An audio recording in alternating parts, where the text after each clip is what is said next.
What's going on, everyone?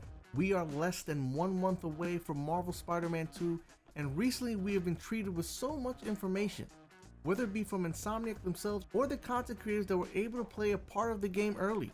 In today's video, I'm going to be talking about a few things that I still want to see in Marvel Spider-Man 2 that either haven't been revealed or haven't been talked about yet.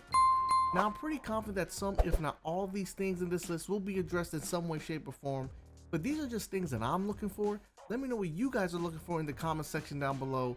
But without further ado, let's jump right into it. Starting things off at number 5, a better suit for the completion of the game. Don't get me wrong, I appreciated the Undies suit reward in Marvel Spider-Man when you 100% completed the game.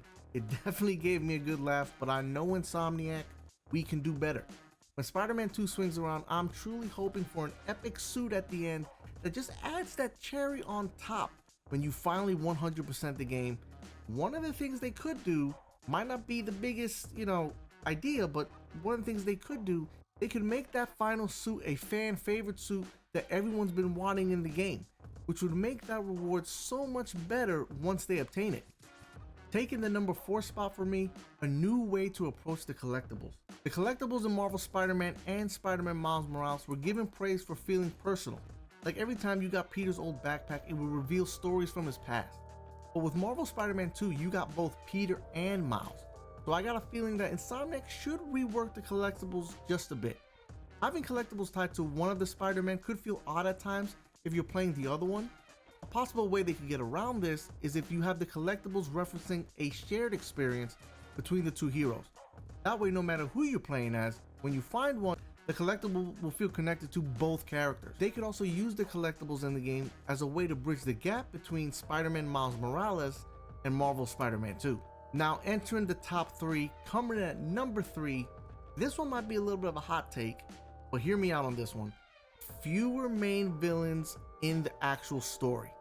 The first game had a lot of villains. We're talking about Doc Ock, Mr. Negative, Electro, Vulture, Rhino, Scorpion, and so on. Even though the game really focused on Mr. Negative and Doc Ock towards the end of it, there were still a lot of villains in the main part of the story. For Spider-Man 2, I'd like if they just focus on a core few villains, because they would allow more meaningful screen time and development for those characters. Now, Kraven and Venom already look to be the two heavy hitters of the main story, with Lizard also potentially playing a big role. They could use those other villains that don't really need to be part of the main story in the side missions. It will not only make the side missions feel fresh, but it will also maybe not make the side missions feel repetitive at times. With how this story appears to be shaping up, this might be one of those times where less is more. Now, coming in at number 2, having consequences for wearing the suit. Peter wearing the black suit seems like a good time, but it also seems like bad news for some of the characters in the game. I'd love to see some serious ramifications from embracing that power and ruthlessness that comes with the suit that also doesn't just get brushed aside. Maybe he crosses a line that stains his relationship with either MJ or Miles. Maybe he crosses a line that ruins his reputation with the people of New York.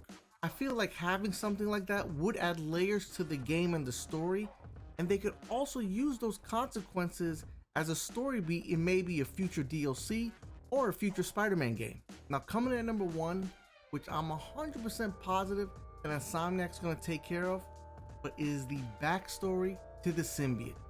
This is my number 1 request. Give us an in-depth origin story for Venom and the symbiote, and don't just throw it away with a line or two. Let's explore the history, the planet that the symbiote came from, maybe a reference to Null, if I'm saying his name correctly, maybe a references to the other symbiotes. Let's deep dive into that lore.